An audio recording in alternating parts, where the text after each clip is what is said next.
Well. Welcome back to season 3 of Grow or Die. I am Alora Chesticott from Firebird Summit.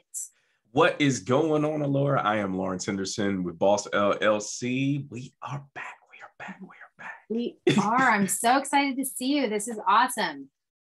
Okay, so we've had a bit of a break here. COVID moving, new business stuff, all kinds of things on both of our plates. And so part of what I think is a perfect way to kind of come back in is to pick a good topic for today and see where we go.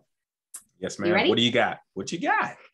So I think, I've been thinking a lot about kind of this sort of question about strengths versus weaknesses. Right. So obviously, I'm a certified strengths coach. I'm a big advocate of focusing on strengths. But one of the things that I've found I've been leveraging more than I realized was a better understanding of my weaknesses. And it's not necessarily as much about like, oh, I'm going to invest all kinds of time in getting good at stuff that I'm just like really done lousy at. But it's more around like a better awareness, and about making sure that I'm not, that my natural approach for things isn't so focused on my own strengths that I'm completely missing that there are places I got to bridge some gaps. So like dealing with understanding my own weaknesses and how to kind of modify some of my behavior. So I'm not, just completely blowing past them. I think is really what I want to talk about is how do we understand and start managing our own weaknesses without letting them consume us? I love that. And again, what's coming up for me as you talk about the strengths and weaknesses parts of it. And I think for a lot of us, we're at the top of a new year.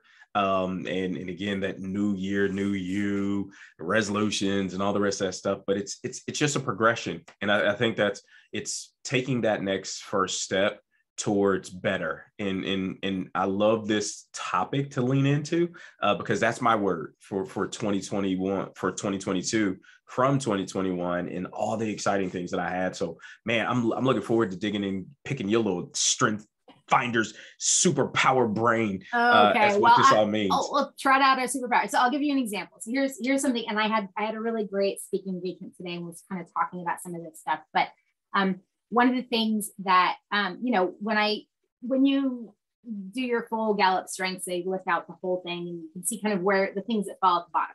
And so, you can really spend, your whole life just working on getting better at the things at the top of the list. And I'm a huge advocate of that on principle. But one of the things that has become really clear to me is that there are things that are at the bottom for me that once I understood that they were really low for me, made it much easier for me to realize that my natural way of approaching things might not work for everyone else. So perfect example is that I am really low on empathy, like super low. Like for me, empathy is like the bottom of my list. And we've talked about empathy a lot before, which is why you're sitting there laughing.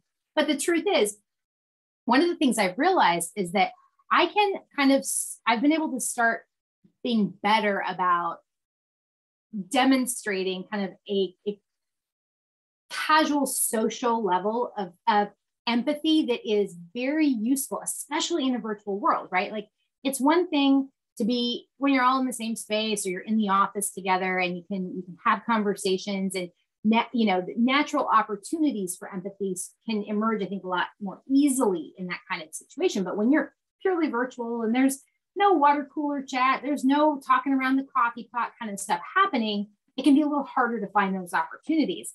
And so one of the things that's been really interesting to me is on Slack or instant message or whatever, there are some people who always start a chat with, how are you? Good morning. How was your weekend? How's your husband? Like all these kinds of questions.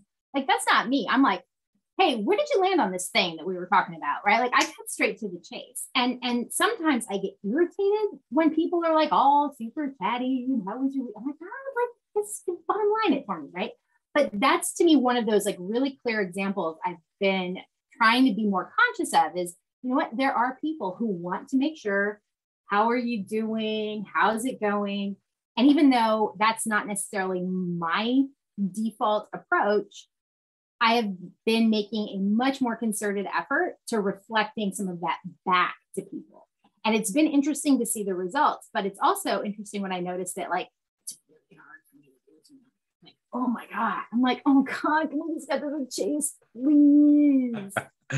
I love it because funny thing came up. I was talking to a group of leaders the other day, and I actually brought up your way of getting to empathy. And so I gave them kind of your description of it, of it's there. It's just not your first preference, but it's there and it looks different because it's not front loaded for you.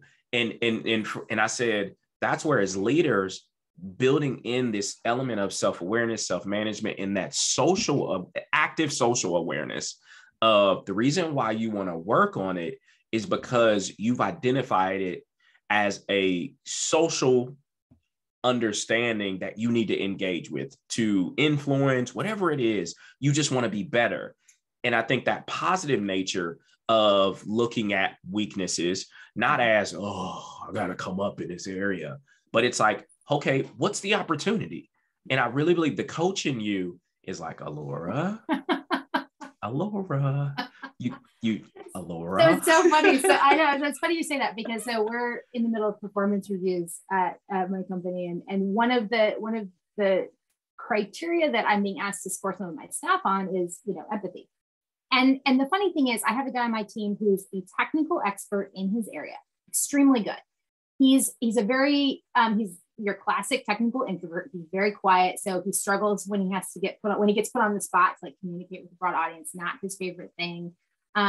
But he also, like, one of the questions in his review was about, like, his demonstration of empathy. And I'm thinking to myself, I know how I want to answer that question about him, because actually I think he has a tremendous capacity for empathy, but I don't think I think his version is very much like mine, and it doesn't automatically look like empathy to anyone else. So in going through it, it actually brings up this whole question to me about, like, how are we defining something like empathy? How is it that we actually want, I mean, he's getting us, we're getting scored on this as part of our performance evaluation.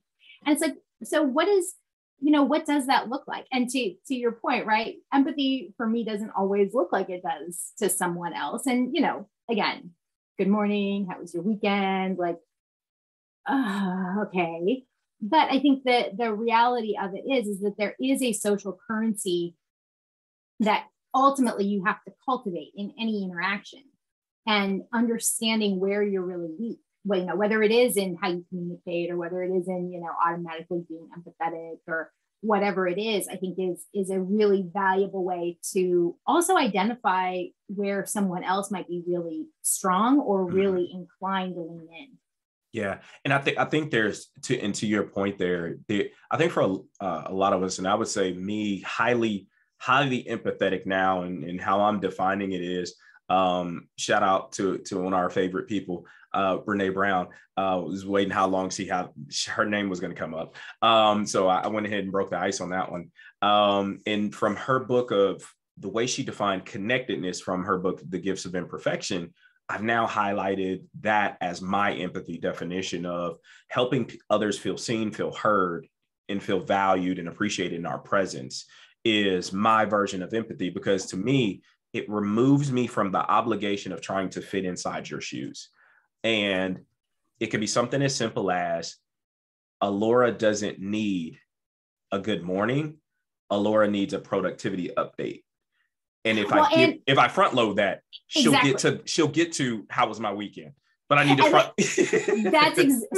I love that you said that, because that's actually, so it's so funny. So I work with a guy who's very much like me, very low empathy. And so we'll go 2, 3, 4 days not having any interaction. And then one of us will, slack the other one. Hey, I just want to check in on this, or, hey, did you have an update about whatever? And we'll get into the actual meat of it. And invariably our conversation comes back around to, so how you doing? How you feeling? How are the kids? How's the husband? Like, all that stuff. We get to it. It's just not first. And we don't start everything that way. And we don't feel offended if I'm like, oh, damn, I've got, 30 seconds before this meeting starts. Can you give me an answer for that question? Like, real quick. Like there's none of that stuff in that, but it's also because we both know that about each other. And we're both comfortable with the fact that it's not, it's not something we feel the need to kind of, stop and count to 10 and let's go through the good morning stuff. Like it's a very different dynamic, but I always think about your point about, trying to understand empathy and how am I supposed to know what it's like to be a white woman? Like that's just so not in your wheelhouse. Like it's just a hard mental puzzle to crack. For sure. And I think what you just spoke to there, it's the contextual empathy of it all, right? And it's, if we have 30 seconds before a meeting starts, and if I choose to be offended because you cut me off to get an answer because you have to be prepared for something, then the problem lies with the person that's offended, not the person that they're offended by. Because at the end of the day, if I hear it from you, that's for my offense is translating that you meant to wrong me. Yes. And so go ahead. I love that point as well, right? Because I think that's another. So one of the things I was talking about in the event today is that, if you kind of give people space, a lot of the times they'll tell you what they need. And they usually do it by showing it, right? Like I was talking about, like the people who start off, a conversation with good morning, how was your weekend? They're also, in many cases, telling me that's actually what they want back from me. And it's a really clear mirror in most cases. And so I can kind of help modulate my like cut to the chase, let's move on already kind of, perspective with what I'm seeing from them. But the flip side of that is still like, there are times when you can't always subscribe to the niceties that you see from someone. And then it's a matter of making sure they have enough information to know why something is urgent or why you're over talking about this when they really want to talk about that. Yeah. And I think it comes into play. So I'm just thinking about, new semester at Morehouse College has started. And I'm thinking about, when it comes to me, time is a thing. Particularly, I'm Professor Henderson. I'm getting into professor mode, and my old school major Henderson starts coming up, and I'm seeing people creep into the Zoom room, and all these other things. But I know these are students. I know this is a young, and I need to engage them. And so come in. My niceties. Hey, how's it going? Good afternoon, everyone. Great to see you all. Go ahead and get your cameras rolling and all that. Like I'm doing the administrative task stuff, but there's a bubbliness to it. And one of the things is like, and I am not intending and hoping no one actually responds to how you're doing. So I can keep moving. But when they do, I have a witty phrase locked and loaded. But nothing that will get me off track, right? And so I'll say, hey, how's it going, everybody? Everybody good to go? They're like, yeah. How's it going, Professor? If it was going any better, it'd be a crime. And so I keep it moving. But for them, it triggers and they smile. And so they got what they needed from them engaging me and all the rest of that. But I kept it moving. And so I think for a lot of us, it's permission to insert a pause, and that pause is the response to a good morning. Hey, good morning. How are you? Which for us, there's something and again, as a partner part of this, connectedness is one of mine. Connectedness is one of my strengths, right? Like it's number 3 for me. And I understand connectedness to be, I just need to have meaningful exchanges. I don't need to, and that's not diary stuff. That's, hey, you see me, acknowledge me. That's connectedness for me. And hold that space. Not we need to know each other's deepest, darkest secrets. That's not my connectedness. And so I think defining a space is important for a lot of people, and kind of what's on the tip of your strength, right? How are you defining what this is? So, well, and I think it's another interesting point that brings up for me, right? Is back to, this really kind of overly virtualized world we've all found ourselves, in, and that we're going to remain in indefinitely, right? I mean, whatever happens. So again, a lot of companies that might have been very like butts in seats oriented pre-COVID have spent the last 2 years, in a lot of cases, doing recruiting that's no longer geographically bound. So even when people can get back in the office in any kind of like regular sort of way, now they've got workforces that aren't even in the same time zone. So like that has just fundamentally changed a lot of things. And so it comes back to trying to figure out, like, how do we build kind of that awareness of each other and what people need, and, what are my strengths versus my weaknesses. And I think, again, we're back to, like, how do you make space for that so you can see it, you can understand what that, what that person is needing, particularly because a lot of times people we don't do a good job always of saying, hey, I really need this. But again, if you're watching, you can often see they're often doing it through what they tell you. And I think that's another thing that we struggle to understand how to watch for. Yeah. And I think that goes to, and I love how the timing of us getting back together for these are amazing, because my new PhD course that I'm in is around conflict and mediation.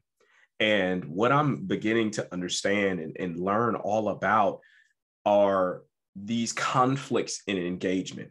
And it could be the most basic things, but the framing of how we're defining conflict and who is responsible for the emotions that are being inserted into these engagements. And for a lot of us, if we identifying the strengths, but I love how the Strength Finder says, hey, we have all of them. It's just a matter of us thinking good of the other person, that it's in there somewhere. We just need to call it forward for them. And there's a translation of why for the right. Somebody like you is like, okay, get to the goods. Bottom line up front, dude. Like, and don't front load a hug. Like, probably. I would usually do hugs at the end, not at the beginning. Right. And so for you, Alora, I got your stuff, got your email. And all that's all you wanted to know from me, that I got it, got your stuff. Okay, cool. What's up? Yeah, exactly. But I think for a lot of people, getting them good at communication, and I call it I told somebody the other day, I called it operational emotional intelligence. I was like, we need to operationalize emotional intelligence. Let's just stop talking about self-awareness, self-management, social, like, what does it look like in action? What does it look like to be practiced and give people permission to practice? That's all this is permission to practice. So, okay. So so taking that into account, so permission to practice, what are some of your kind of inherent weak spots that you have started kind of finding ways to manage your way through without getting stuck in a sand pit? Yeah. So one of my big things is victims, people who put themselves in a victim mentality kind of thing, and they're the woe is me, the world's against me kind of things, and what I've kept myself from doing, because responsibility is my number one. And so when I hear it, you're offending, take ownership, be responsible. And so what I'm doing is paused, and it's really like, okay, Lawrence, connectedness is one of yours. And so what is it? What's happening to them? And so it's really deploying, pausing for clarity, because I know if I'm agitated, I've made something real. I've made something true. And so what I've started doing to myself is pausing. What am I making true? And challenge that. And so it's caused me to deploy empathy and do a whole lot more self-management, particularly of my faces. Since I know the majority of what we do is virtual, and I was literally destroying virtual spaces with my faces. And so, that sounds like it should be a bumper sticker. Yep. That's actually really interesting though. So I have a very my best friend talks all the time about how, like, again, work from home, on video all day, and she has a really big struggle. She's got a very high maintenance client with a severe sense of entitlement, and she's constantly finding herself like sort of offended at how much they just assume everything should always be their way, and every other client is just too bad because they're not as important. And so she constantly talks about how, like, she really struggles with her poker face, and how she's like trying to keep it together. She's trying to keep it together. And I was thinking about that today as I was on this Zoom for the speaking event that I was doing. And I was watching kind of the different people and their facial reactions, who was turning the camera off and going back to a picture and who wasn't. And it was making me think about when I do that and when I don't. Like, there are absolutely conversations where I turn my camera off because I know that I am at risk of expressing something that is not going to serve me well. But I do think it's a good thing, back to that, just self-awareness, right? Like, you can't assume that you're always going to have a handle on a reaction. So like, how do you manage the risk when you find yourself in a situation where you're like, this person has a tendency to get under my skin a little bit. So I'm going to, give myself permission to turn the camera off for a bit. No, and I think it's that permission and that understanding of our humanity is another thing that we just need to embrace. And that's just like, we're not gonna always agree. And me and you talked about this before, but it's okay. It's okay. But the other side of it is, just because we don't agree, it's not like you're not discarded from being a trusted ally and friend and confidant and all the rest of that. Me and you have proved that with just our ability to be like, guess what? You got belief systems? Cool. But that belief system shouldn't cause you to treat me like a piece of dirt. Like, no, that's your thing. And so I got my thing, you got your thing. Hey, we can still coexist. And that you're, as a person, I love you. I appreciate you. I value you. I adore you. You just got a different type of opinion. Right. Well, A, the feelings mutual, thank you. And B, so I also think this comes back to, again, understanding our weaknesses, right? Because I think we all have things that trigger us, right? And a lot of times, especially as you get older, you kind of know this sort of situation is inclined to ruffle my feathers, sometimes more than I wish it would, or whatever else. And so, like, how do you try to mitigate that? Or how do you try to, give yourself permission to sort of, feel what you're feeling without necessarily like spraying damage all around you at the same time? And I think that's an interesting balancing act that is, if you don't understand your own weaknesses and your own triggers, you can't find the line for how to manage that, right? And I think that's a really important reason also to be as clear as you can about just the stuff that just really rubs you the wrong way. But I think that's a nod to the need to make sure you have a budget for professional development, and you getting a coach, and you having somebody who you've given permission to push your buttons. And that's the one thing that I absolutely love about coaching, is the coach should be able to hold a space where challenge is practiced in that space, particularly around challenge of the BS in our lives. And that BS stands for our belief systems, our blind spots, our blanket statements that we make about our lives. And so those are really, if we think about what's at the root of most of our weaknesses and all the rest of that, there's a belief, there's something we've been practicing that we've made something real, and somebody called it out. Like you said, somebody potentially is mirroring something that they need from you, and your lack of willingness to engage their need, that actually may be a weakness that just got identified. And I love that you embraced yours, right? You embraced it and said, you know what, there's something to this. I want to talk through it. I want to talk more about it. But then it wasn't, you hit that easy button of, this is the way I am. I'm at this age, I'm just kind of, whatever. Oh, I hate that answer. I hate that response. Makes me crazy. That response makes me nuts. So it's so funny because, I was, the Atlantic had a really great article this week about how hard it is to make friends after 40. Like, it was a really good article. And as I was reading it, I kept thinking about, my grandmother and how she married my grandfather when she was 17, and like they were always together. They made friends together. Like, it was completely together. And then after he died, suddenly she was alone and had to make friends on her own for the first time as an adult. And at first she kind of did take that, well, can't teach an old dog new tricks. And then it got lonely. Like it did. It got really lonely. She was in a new place. She was, most of the people she had really been spending time with over the years were gone. And suddenly she was truly by herself in a completely new situation and had that awareness of, oh man, I have no idea how to make friends by myself. Like she was an introvert. My grandfather was the extrovert. She just relied on him to kind of reel him in, and they, made friends that way.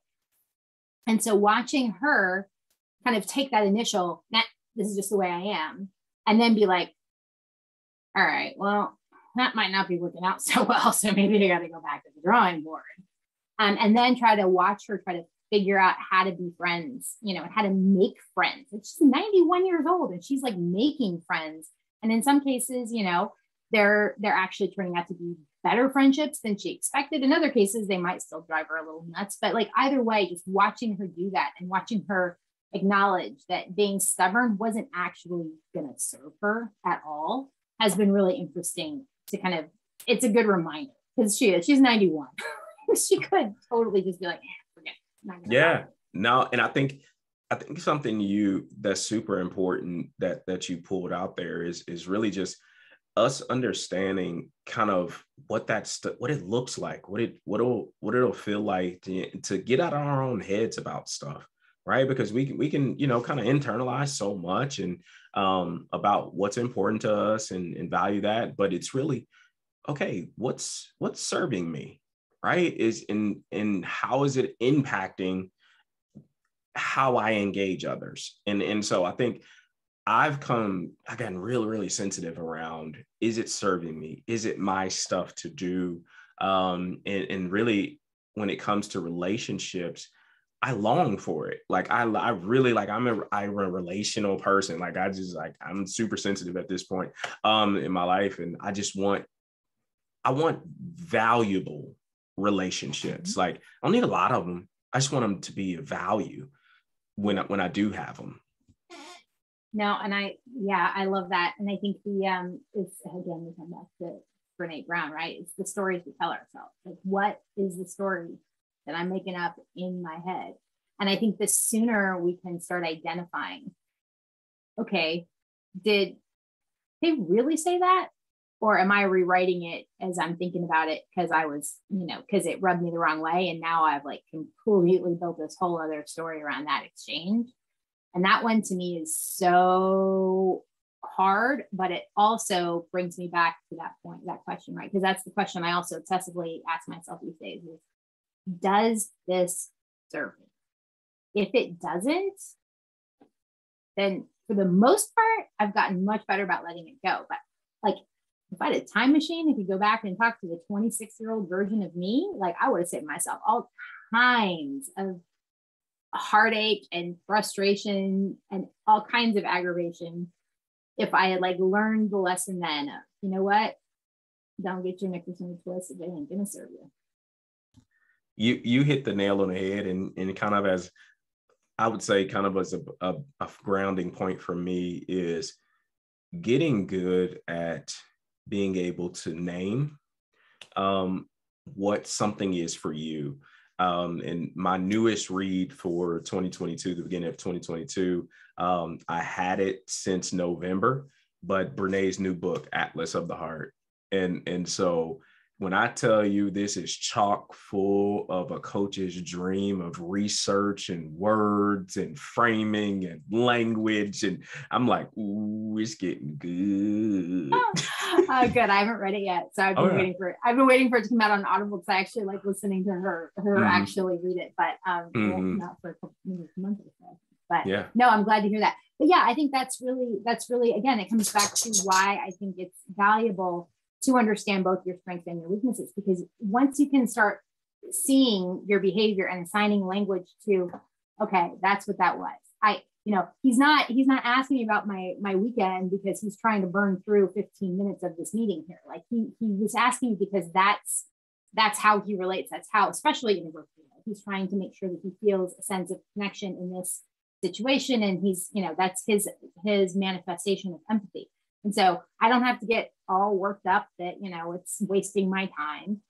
It's just like, that's what that is. But until I think I had better language to apply to that and to be able to say, okay, that's his style. That's why that's what he's going for when he's doing that, or this is why she's handling this that way, even though it's not the way I would do it. Like, probably going to still get us there. And I think that's the other piece of this is like, there are a lot of different avenues we could take to get to the same destination. It doesn't have to be the same, but to be able to actually identify it, recognize it in the moment, and then be like, oh, okay, well, that might not have been my preference, but it'll still work. It doesn't, it's not black and white. Yeah. And I think for a lot of us, particularly the leaders in us, and as we develop and try to engage in a more meaningful way, looking at the strengths and weaknesses as, as complementary to each other. And I think there's that school of thought of, the strengths are the strengths, right? It's the trying to make the rabbit swim kind of thing. And it's just like, no, it's okay, what are our strengths? But then identifying those weaknesses and how they're serving or not. And that, I think, because there's a framing, right, of why do I believe I need to work on that thing? Right. And so that's the other part of it is framing this, is it serving me? And kind of thing. And that way you keep as much, even embracing the negativity of approaching. I had a leader client who just was like, people are squishy. And I was like, yeah, you got squishy stuff. I said, you got stuff that you're squishy about. I said, their stuff is just not your stuff. I said, but let it be the right topic and watch you get all emotional and squishy. Yeah. And I said, what's your stuff? And he started looking at me. I said, found it. I said, found it. And he's like, what? I said, found it. I said, your stuff is being challenged.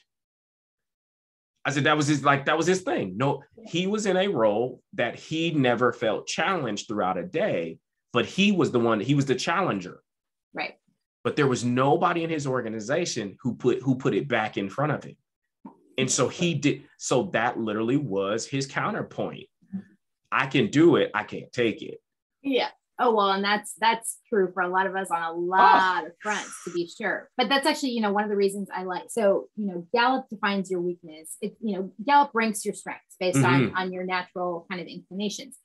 Things at the bottom, they are really careful to frame, though. A weakness is just something that gets in your way, right? A weakness is something that creates a problem for you or a challenge that you didn't necessarily need.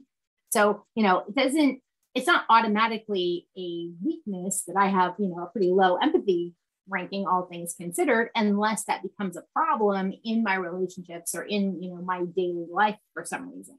And I think that's really where, it comes back to your question of, does it serve you or not? And it's like, well, it can absolutely be a problem. I mean, I can be accused of being a robot all the time. Like, it happens constantly, and it doesn't always go over well with different people that I'm dealing with. But having said that, there are other things that are maybe low on my strengths list that I don't worry about.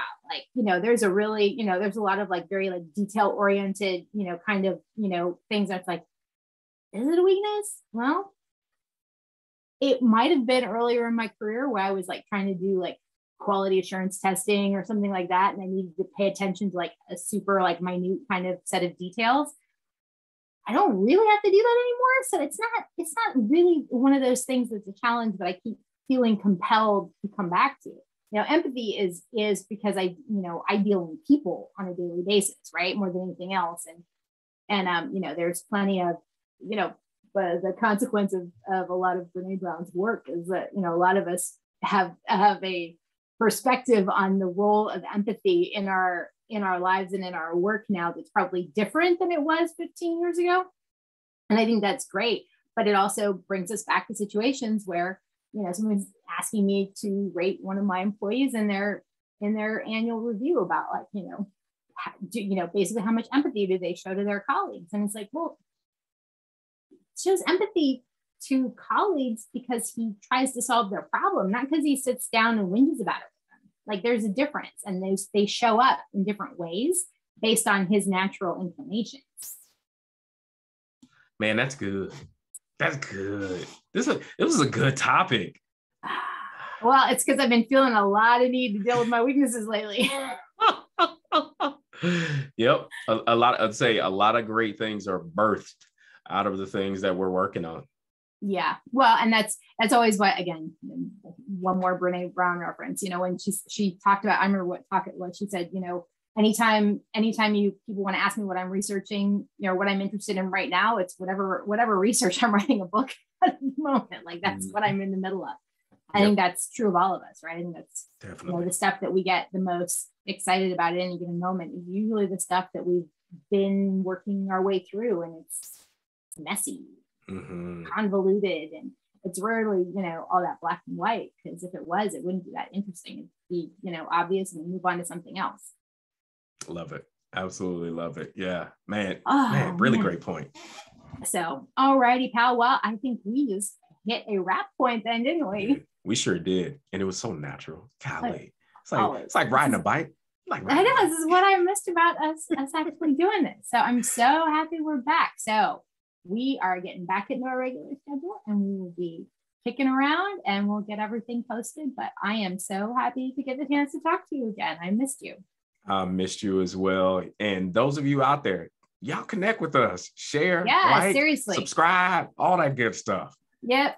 Especially Mr. Henderson here. He's all over social media. He's like a social media complete like bulldozer these days, man. You're everywhere. Appreciate that. Well, I see. Some people would take offense if I called him a bulldozer. You know that's a compliment. So I'm. One of the things I missed about you. Terms of endearment, absolutely. Only ways that can come from Alora. I love it. Absolutely. All righty, pal. Well, I will talk to you next week. And in the meantime, everyone have a fantastic day. All right. Be well. You too. Bye-bye. Bye-bye.